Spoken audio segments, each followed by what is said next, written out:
The tales do not do you justice, warrior of light.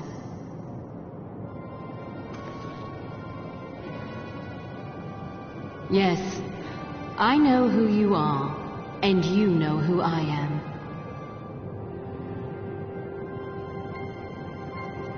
I was given the name Izel, but I earned the name Iceheart.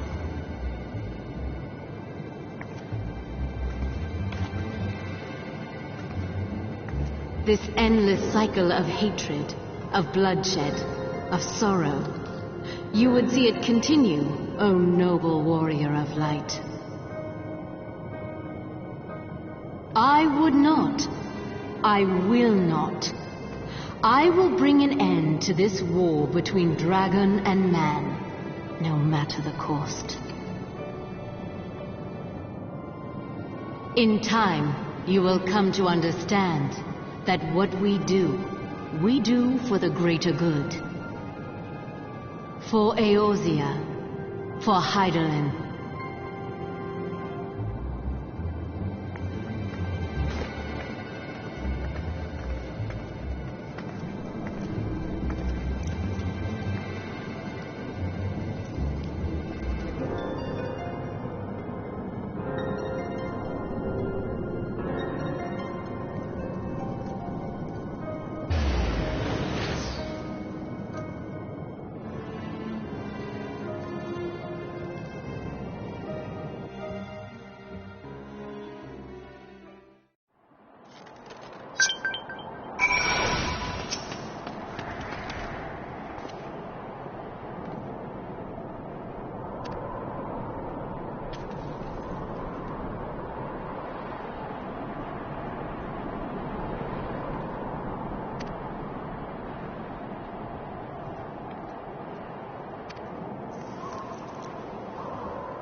Change has come to the Garlean Empire, and we must discuss the implications.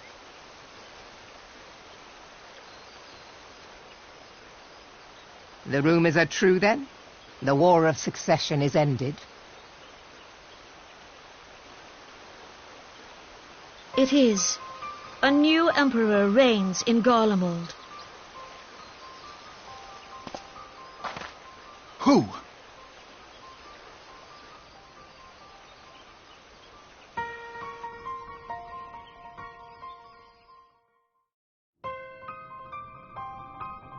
The birth and all too rapid expansion of the Garlean Empire is commonly attributed to the strategic brilliance of Solus Zosgalvis, yet he did not rule alone. Several members of the royal household also distinguished themselves during his reign. Nevertheless, it was the eldest son who stood to inherit the throne, until his most untimely passing.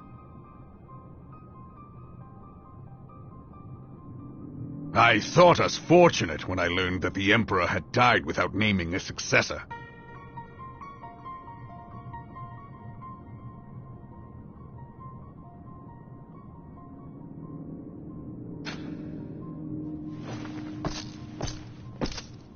Would that the Garlean Empire had died with him.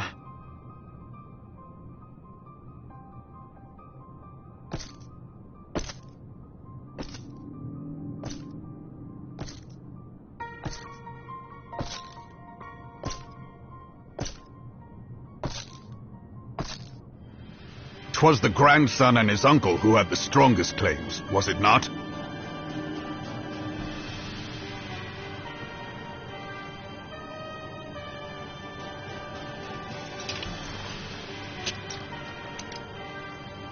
Indeed, yet claims count for little without the power to assert them. High Legatus Varus Ye Galvus is a respected military leader, not so his uncle.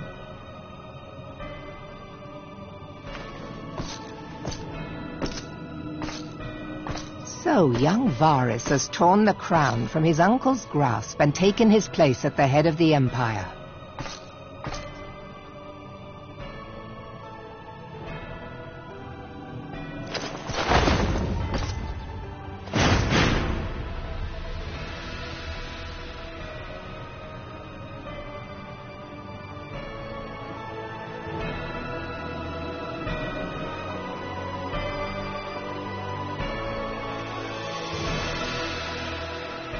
Given the troubled nature of his succession, the new emperor will require time to seal his grip on power.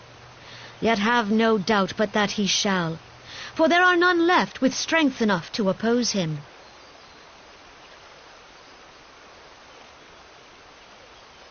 Since the success of Operation Archon, the remnants of the 14th Legion and the forces occupying Alamigo have done naught but fortify their positions. But you can be sure they'll be ready to march on us again, if their emperor gives the word. When, not if. They say this Varus was so set upon Eorzean annexation that he spoke out against the Meteor project. Plainly, the new emperor's intentions are of great concern to us all.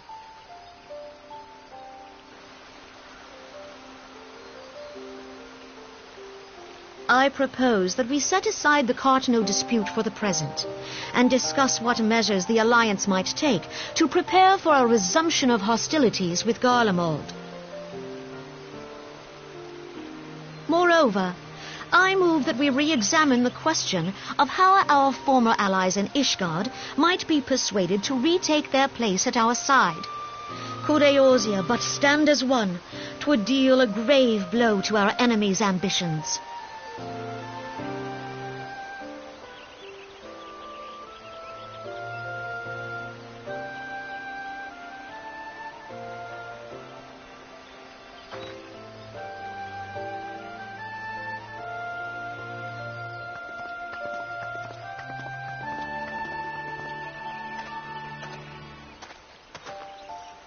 Well, I suppose we should be grateful that they have finally acknowledged the inevitability of Imperial attack. Who knows? They may even do something about it. If only the leaders of Ishgard would follow their example and stop hiding behind their gates, praying for the coming storm to pass them by. But that is a discussion for another time. At present, I am more concerned by the fact that the Alliance's mooted preparations will be made known to the Garleans many moons before their coming. So long as the ivy eludes our grasp, no secret is safe.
Minfilia, am I right? None other. I bid you welcome to Revenant's Toll, and thank you for traveling so far on such short notice. As if I could ever say no to Urianger. Moonbreeder is an accomplished Sharlayan scholar and an authority on aetherite technologies. She has played an invaluable role in our search for a means to capture Arcean souls. Charmed, I'm sure.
It's been ages!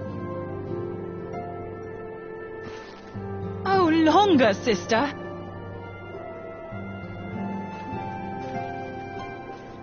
A joyous reunion indeed. Well, of course it is. Moon and I are like twin sisters. Save in appearance and aptitude.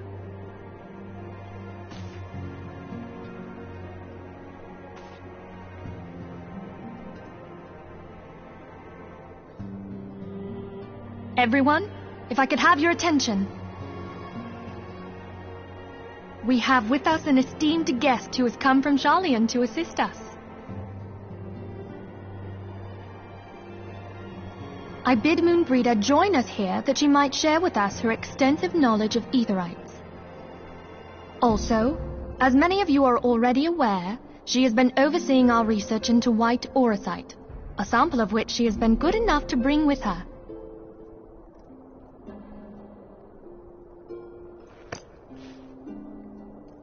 Well, I had to come, didn't I? You'd have to be bloody daft to turn your nose up at a chance like this. Where better to conduct my final tests than a land so steeped in ether you can taste it?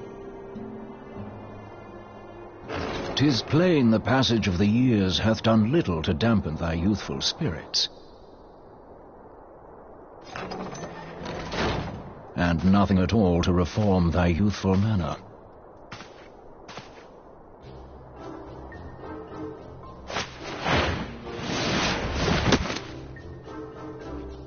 Urianger, where in the hells have you been hiding?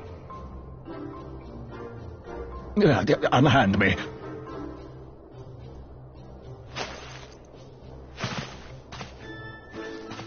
I come all this way, and that's what you have to say to me. I much preferred when you were pleading with me to drop everything and hurry to your side. What was it you said? None save thee can satisfy this need. Go on.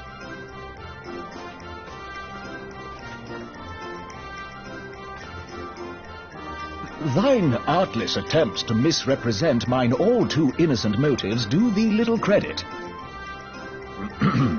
Mine intent, as well thou knowest, was but to impress upon thee the gravity of the circumstance. Lest thou doubt, a deiform entity shall shortly be summoned, save if thou and no other grantest my compeers thine aid. You still haven't found it, then, your missing aetherite? We have not. No. We know that Iceheart teleported to an aetherite not far from the first. Yet even after careful analysis, we could not locate the second beacon. We now suspect that the heretics destroyed the second aetherite to impede our pursuit. Our allies continue to scour Snowcloak for Iceheart's sanctuary, but we have no guarantee that they will find it. Yet it must be found, for even now Iceheart prepares to call upon Saint Shiva. I'm sorry, but if the aetherite's been destroyed, then that's that. Although, you're absolutely sure she used the first aetherite, are you? She didn't just use teleportation magics? One of our own bore witness to her escape. I can say with absolute certainty that Iceheart used the aetherite.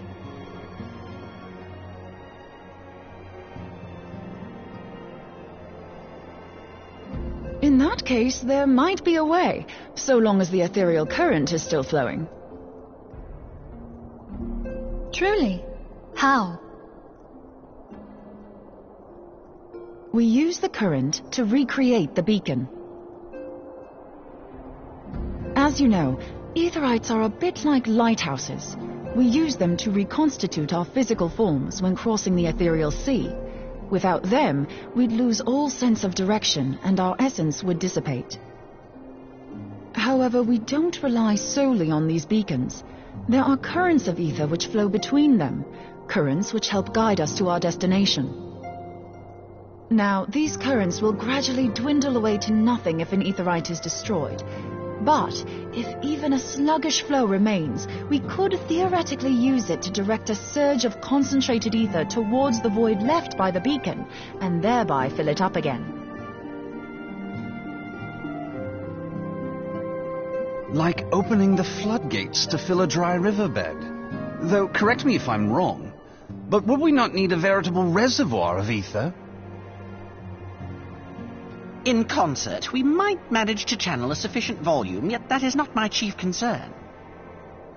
To direct the flow of so great a volume of ether with the requisite precision would be a nigh impossible task in itself. I barely succeeded in facilitating travel to an unattuned beacon. That which you describe sounds considerably more difficult.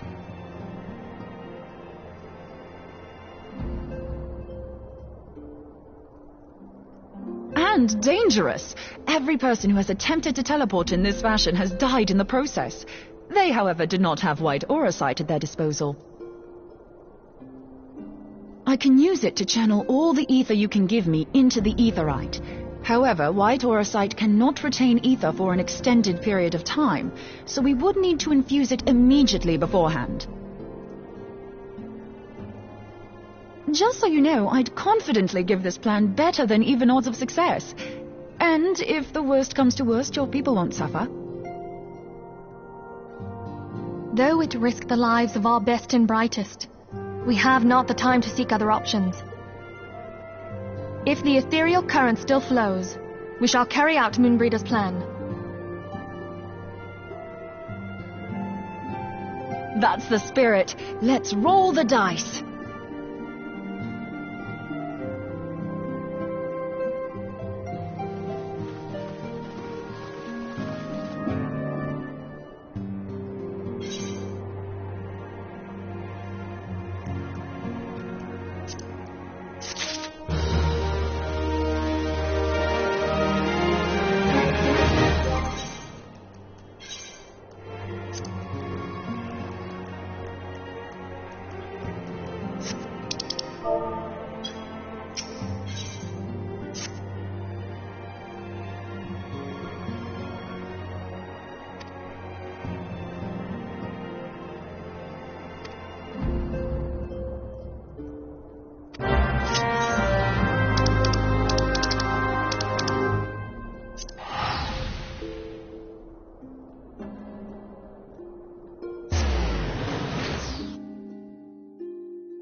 You should never have come here, warrior of light. I labor only to forge a lasting peace. A peace you would deny us out of ignorance and blind faith. No matter. If it is our fate to be at odds, then it is mine to strike you down.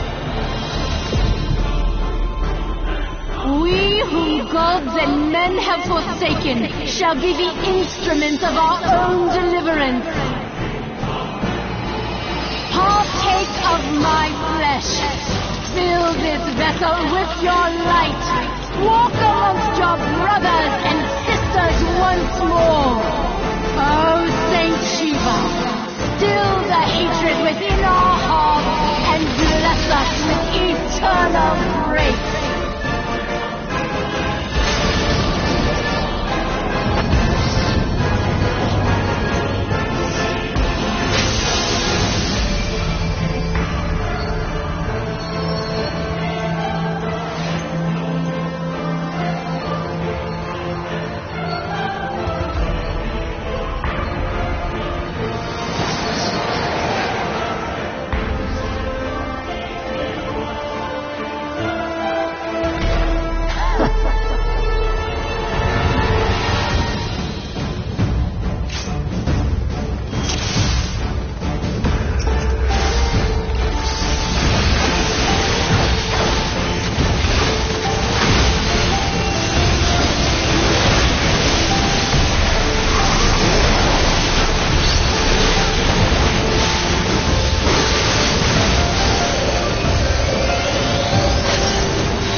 Fool. Blind, bloody fool.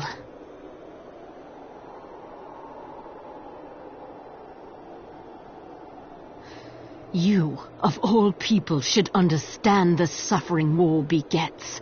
That no sacrifice is too great if it brings an end to the violence. Mine is the righteous cause.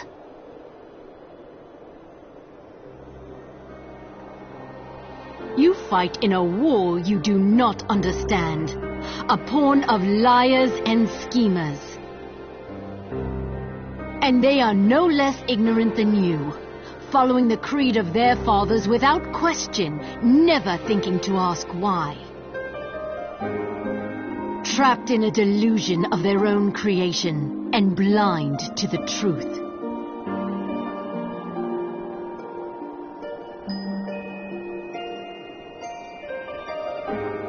Warrior of light, redemption is not beyond us.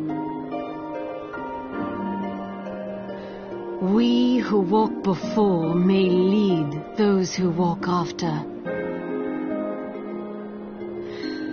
Seek the keeper of the lake. See with eyes unclouded. Do not squander Mother's gift.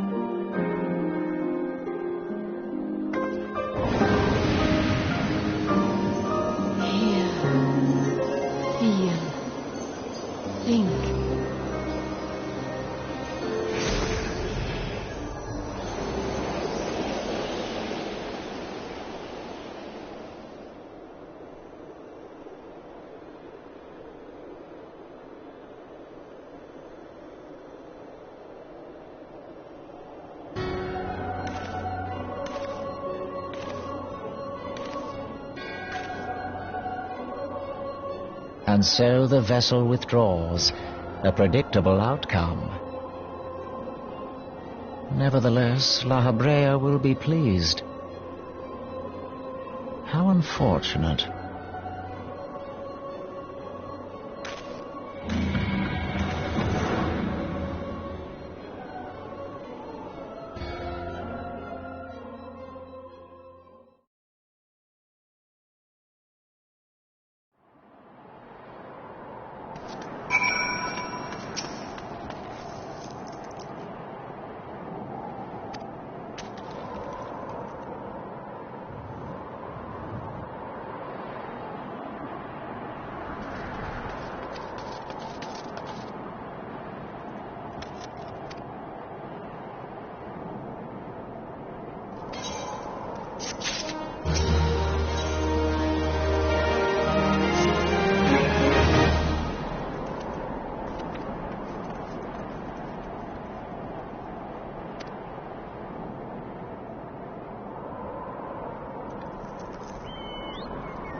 On behalf of the Holy See of Ishgard, allow me to express my deepest thanks.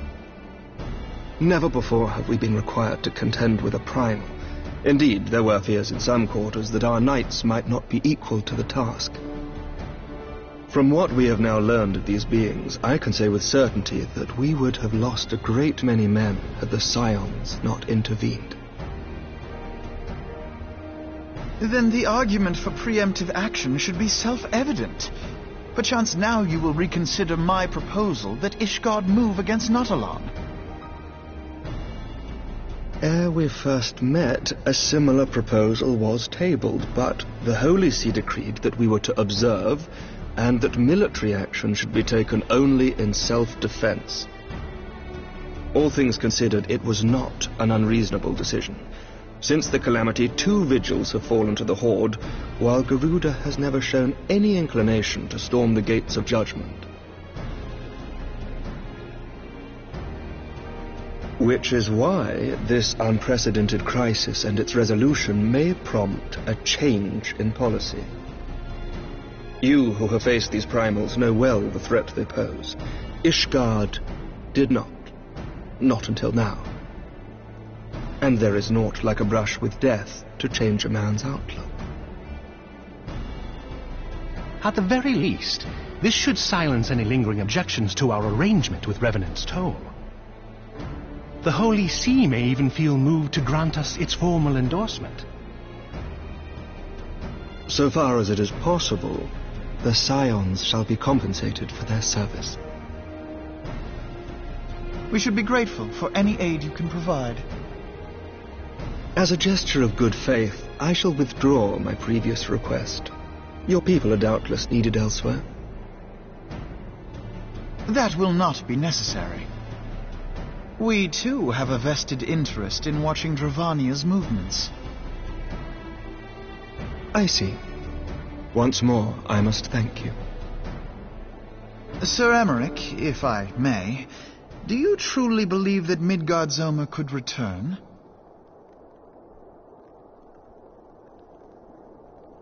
The heavens are a window unto truth, but those who interpret their movements are not infallible.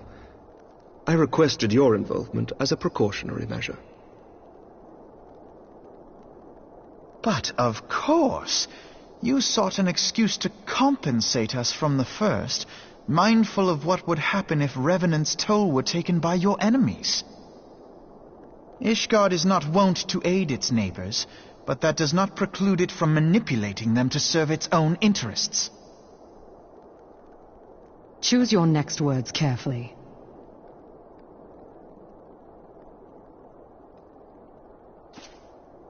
Do you know what sort of man becomes Lord Commander of the Temple Knights? One who comes from good stock. I did not. Yet here I am now. Why do you suppose that is? Because I swiftly learnt to tell the difference between words, deeds, and beliefs. You are correct, Master Leveilleur. Ishgard desires to see Revenant's Toll flourish, as it would present a troublesome obstacle to our enemies from the south. We are so glad to be of use to you. As we are to you. Ours is a mutually beneficial arrangement, lest we forget, one born of necessity. The dragons grow more restless by the day, and the heretics harry us nigh without cease. We have contended with such troubles for centuries, but there are limits to even our endurance. Yet as a pauper is loath to part with his meagre possessions, the leaders of Ishgard are not wont to render up their trust to outsiders. But with perseverance on our part, they may yet be made to see the light. Nevertheless, one must take care when walking the road less traveled. Wise words, Sir Emmerich. I shall make a point to remember them. I must apologize for my earlier outburst. I hope it will not sour our good relations. Not at all.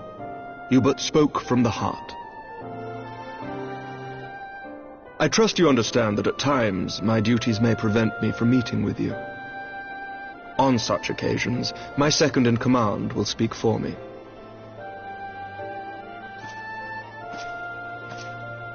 Lucia, at your service. Pray excuse our reticence. We are but wary of speaking too freely, lest our sentiments be made known to our enemies. Know that the Lord Commander and I are of one mind. For the sake of Ishgard, and of Eorzea at large, I pray our peoples can put aside their differences. Those who dwell in the past risk losing sight of their future. Should aught befall one of our shipments, pray inform Lucia immediately. You may also relay to her any words you might have for me alone. Not being of Ishgardian birth, she owes no allegiance to any noble house, making her as near to incorruptible as one can find in my homeland. Suffice it to say, I trust her completely, and so may you. Which reminds me, Lord Orchefort, if you would be so kind. Certainly.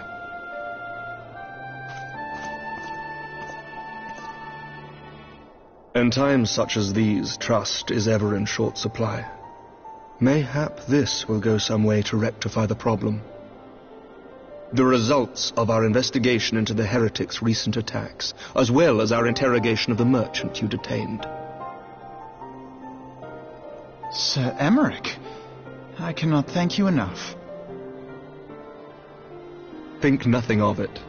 Ishgard may be many things, but it is no friend to Garlemald. Did I not tell you to have faith, my friend?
Words cannot well express how glad I am to see you return to us hale and whole.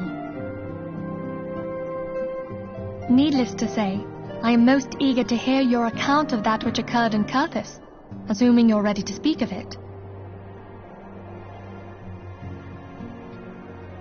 Excellent. I shall summon the others at once.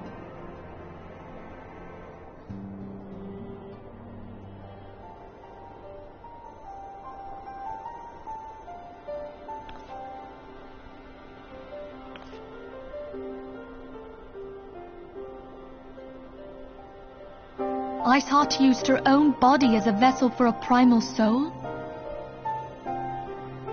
Master Louisoix's writings make no mention of such a possibility. Can we be certain this entity was a primal? As certain as we can be that good King Mogglmog XII was a primal, I should think. Both were ostensibly summoned.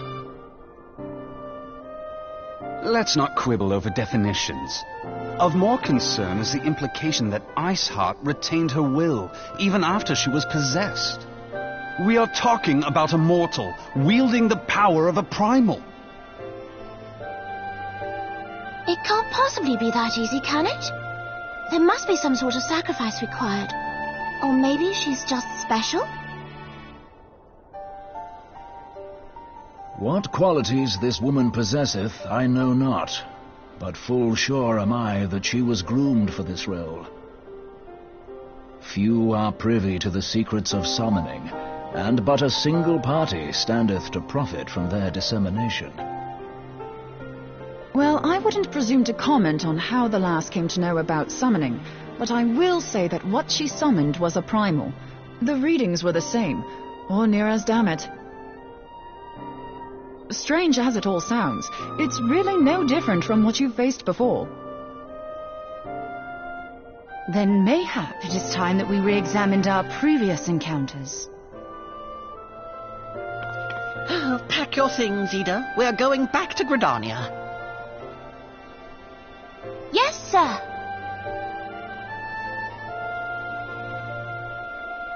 About Iceheart's final words to you. Hear, feel, think.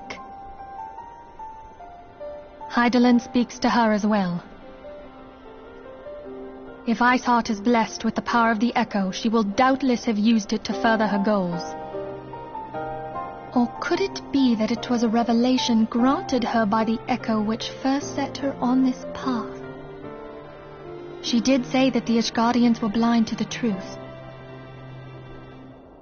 Do you think she has knowledge of the origins of the Ishgardian-Dravanian War? It would do much to explain her unwavering conviction. Did not the Lady Iceheart implore thee to seek the Keeper of the Lake? And did she not imply that in so doing thou wouldst come to see with eyes unclouded? Midgard-Zoma was a king amongst kings who reigned for centuries on end. But he is dead and his wisdom lost to the ages.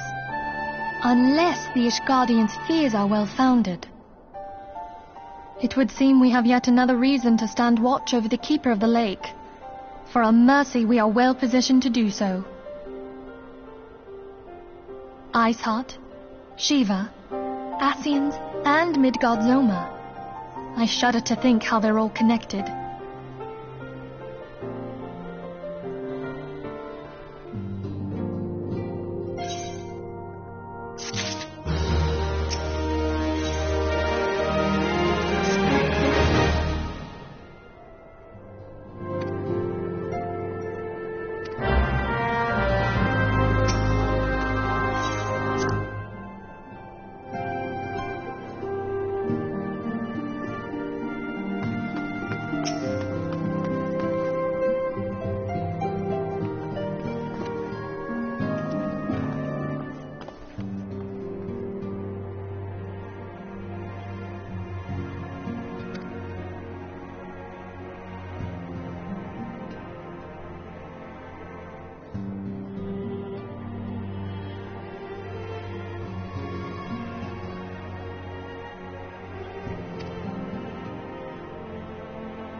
I've heard.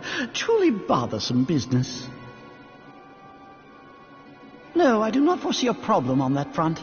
The main concern is Roban. There is no telling what the brute might do. Have the blades watch him in the flames day and night. You may leave the Sultana to me. I shall personally attend her grace.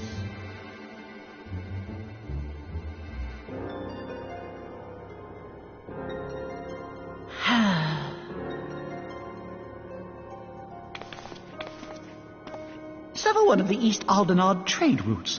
That ought to keep Lolorito occupied for a while.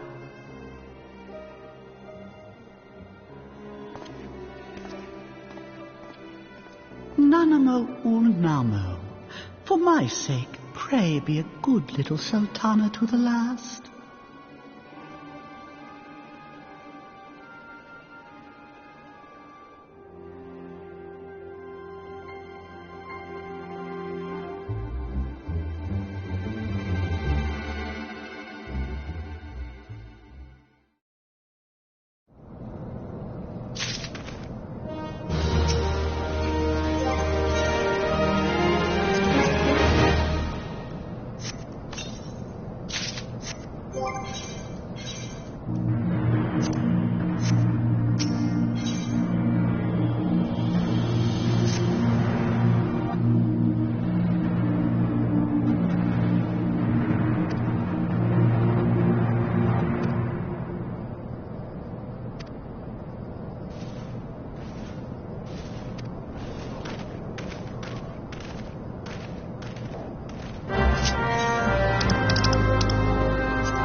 Welcome back, my friend. I have already received word from Alfino. To think that Flame Marshal Huayu was the Garlean agent. I know not what to say. Together with Robon, Eline lent us much-needed aid at the time of our Order's founding. She was particularly passionate about the need to tackle the primal threat. When we discussed the subject, her eyes fairly shone with determination. Whatever else she may have been, I choose to believe that it was her true self with whom I spoke then. But now is not the time to dwell on such matters. I have an important announcement to make regarding our effort to defeat the Ascians. We shall begin as soon as everyone is assembled.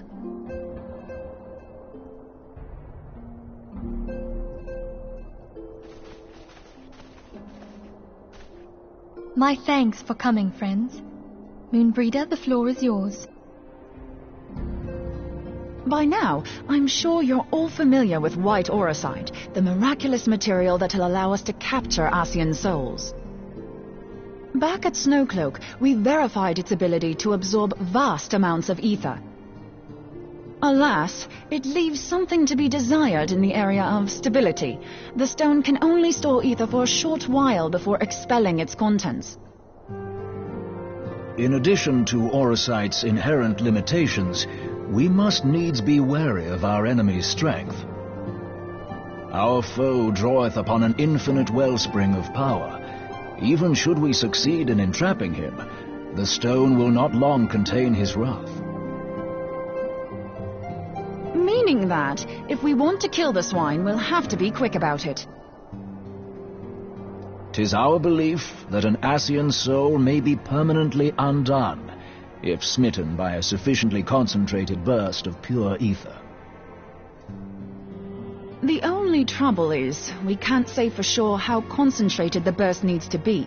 Without knowing how much ether an Ascian soul is composed of, we're basically guessing. Our sole clue lieth in thy struggle with La Hebrea. During that encounter, Heidelin bid you forge what she called a Blade of Light, a weapon which took the form of a luminous stream of energy. Based on your description, we believe the blade with which you vanquished your foe was composed of ether. Admittedly, your victory proved ephemeral, as La Hebrea was able to use a crystal of darkness to flee into the space that lies between our world and the void. The fact remains, however, that Heidelin placed the means to destroy the Ascians in your hands. Be that as it may, it would be unwise to assume that she will do the same when we next encounter such a foe. Quite so, my lady. We must needs find the means to forge our own blade of ether, one to equal that which Heidelin did benevolently bestow upon her champion.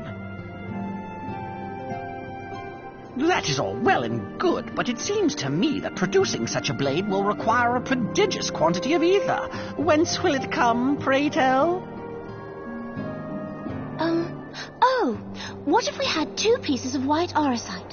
One to trap the Ascian, and the other to store the ether for the blade. Oh, nice try.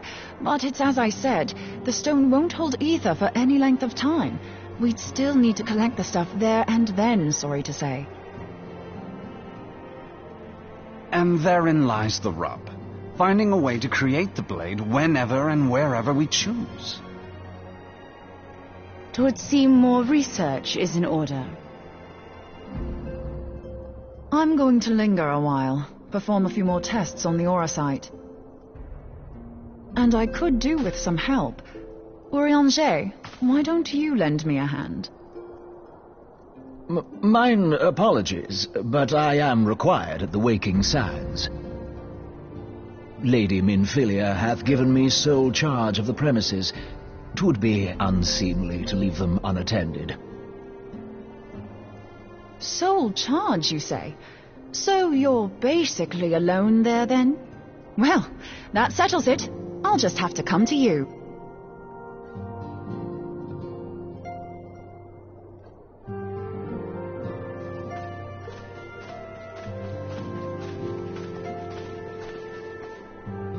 While you were afield, word arrived from the Charlian motherland.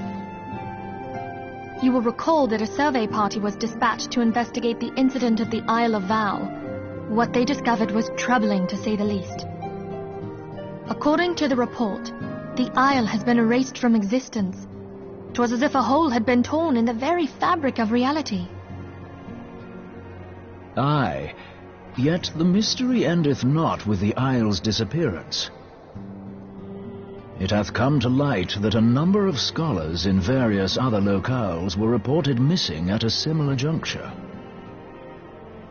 What's more, they all had something in common with the head of the students of Baldessian.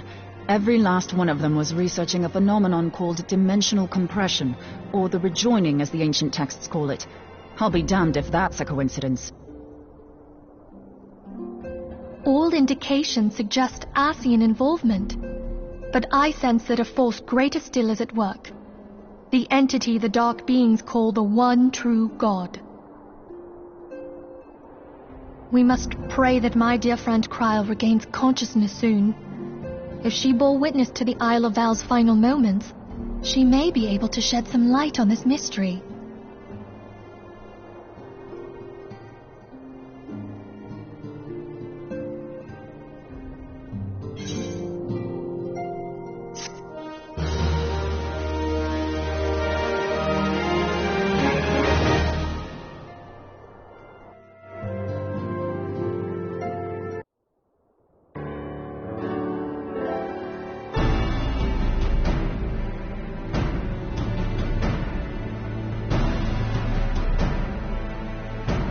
Following the calamity, the forces of the 14th Imperial Legion entrenched themselves in strategic locations across Eorzea. So swiftly did they accomplish this, it was suspected that they had received help. To think that it came from Huayu, my right hand. There is more. We have reason to believe that Huayu didn't deal exclusively with the 14th. She also answered to a higher authority in Garlemald. But this higher authority could not have been the Emperor. By consenting to the Meteor Project, Solus Zos Galvus showed himself to be more concerned about preventing the spread of primal influence than claiming Eorzea for the Empire. He would happily have seen the lot reduced to ash. We believe a number of high-ranking figures within the royal household were against the decision, but that they knew better than to oppose the Emperor openly. Of course, this didn't prevent them from making clandestine provisions, in which Huayu played a part. Alas, these provisions did not prevent Dalamud from falling, and the ensuing chaos changed the face of the realm forever. Yet Eorzea survived. To all intents and purposes, the Meteor Project had failed, and the Empire was left to rue its lack of a decisive means to eliminate the primals. Until, that is, it stumbled upon the Ultima weapon. Even before the accursed thing was dug up, it seemed to me the 14th had the might to overwhelm our weakened armies. Yet they chose to hide behind their walls. Why? The Black Wolf was wary of making the denizens of Eorzea desperate, lest more primals emerge to bleed the land. The discovery of the Ultima weapon, however, emboldened him to resume his war of conquest in earnest.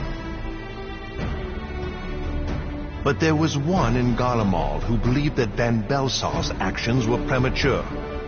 One who stood higher in the Imperial Army's chain of command. He ordered the Legatus to halt his advance, only to find that the Black Wolf had slipped its leash, and that the 14th now acted alone. In a bid to bring Van Belsar to heel, he used the agent he had planted in Ul'dah prior to the calamity to undermine the Legion's efforts. A man who outranks Van Belsar, yet opposed the late Emperor's decision to annihilate Eorzea. This could only be the former High Legatus of the Garlean army, now known as Emperor Varus Zos Galvus. So he was Huayu's true master.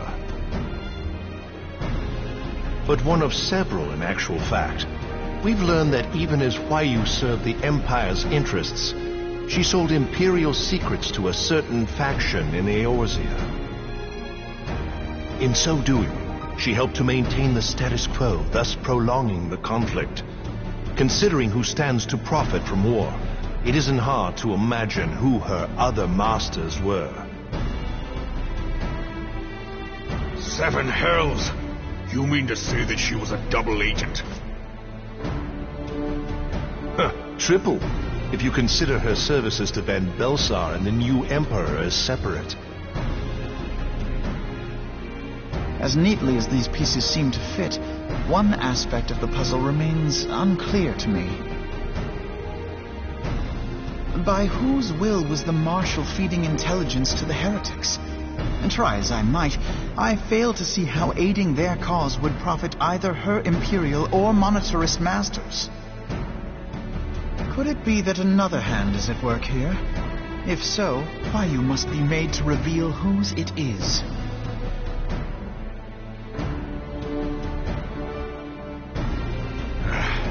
Not only have I lost a trusted friend, now I must interrogate her as a stranger. Not a pleasant task, I grant you, but a necessary one. Unless we weed out the ivy, root, stalk, and stem, it will simply grow back. I know that full well. Those closest to Huayu have already been detained, and I will question them alongside her. General, pray keep in mind that there may be unwitting abettors among them. All will be treated fairly. On that you have my word. Those who are innocent have no cause to fear. You have ever been a friend of truth, General. I hope the unpleasant task of weeding out falsehood will not detain you too long. Though it be for the sake of Eorzea, doubting one's comrades is poison to the soul. And with that, I take my leave.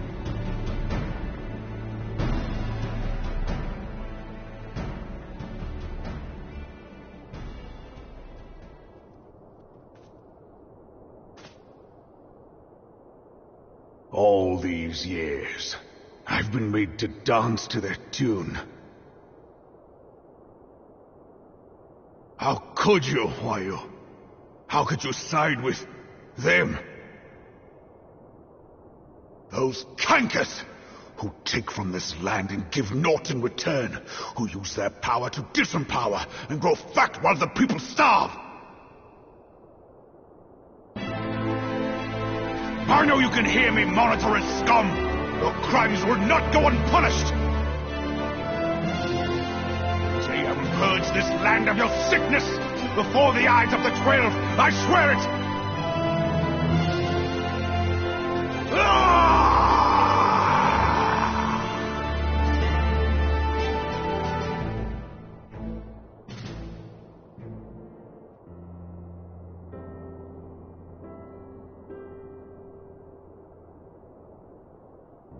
I shall have no further need of you this day. Your Grace.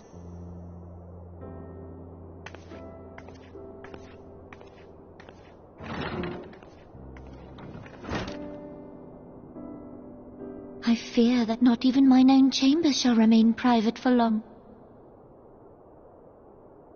Has the situation grown so grim?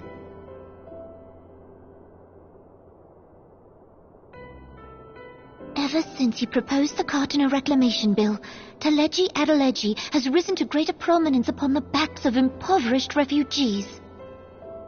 The monitorists were ever united in their pursuit of profit, but the man's actions have torn a rift in their ranks. They snap at each other as rabid dogs. Yet now is not the time to be bickering among ourselves. If this bickering is a threat to law and order, might you not have grounds to dissolve the syndicate? Would that the solution were so simple, Admiral. Alas, my moving to dissolve the syndicate is certain to spark outrage among the influential merchant class, whom the Cabal represents. This would serve to exacerbate the current unrest, and peace would slip still further away. Be they rich or poor, natives or refugees, all who reside in Ul'dah have a right to pursue happiness. It is the duty of a ruler to protect this right. If I am to perform my duty, I must needs tread warily. It would not do to make enemies heedlessly.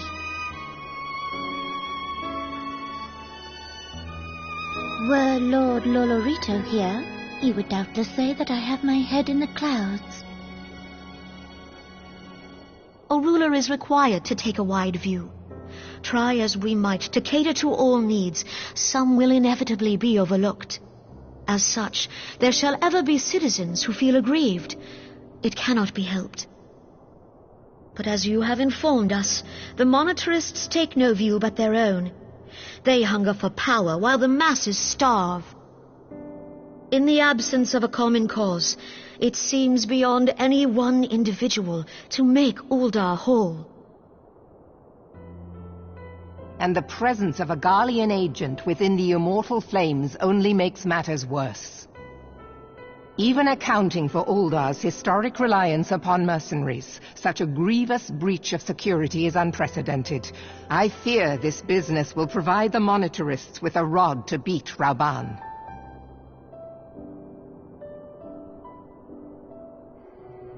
Eorzea can ill afford for the immortal flames to be dampened now.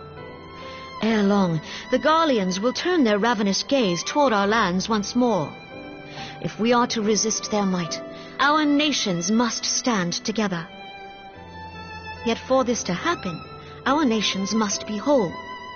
Cannot be done to improve the situation in Ul'dah.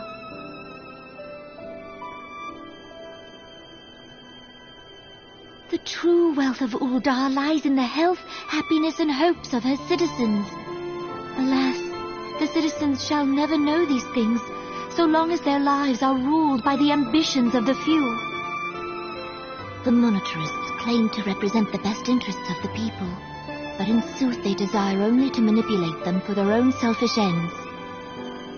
For the government to serve the people, it must be formed of the people. For Uldar to move forward, it is not only the syndicate that must be dissolved. Nay, you jest.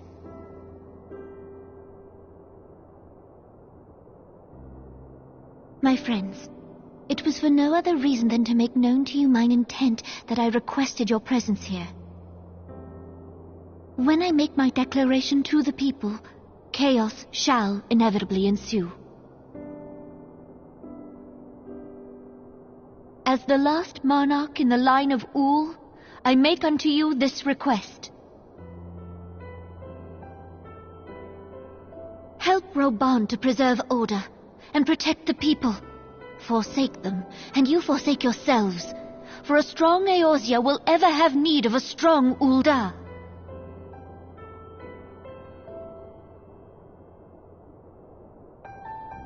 Your Grace, are you certain of this?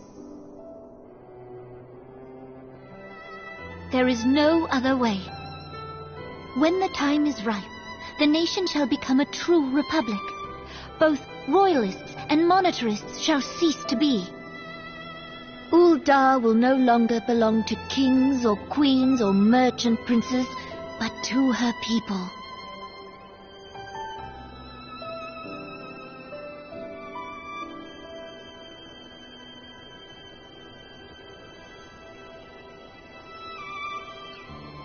Roban, forgive me for casting aside all that you have toiled for in my name. Beyond this gesture, I am powerless to help my subjects.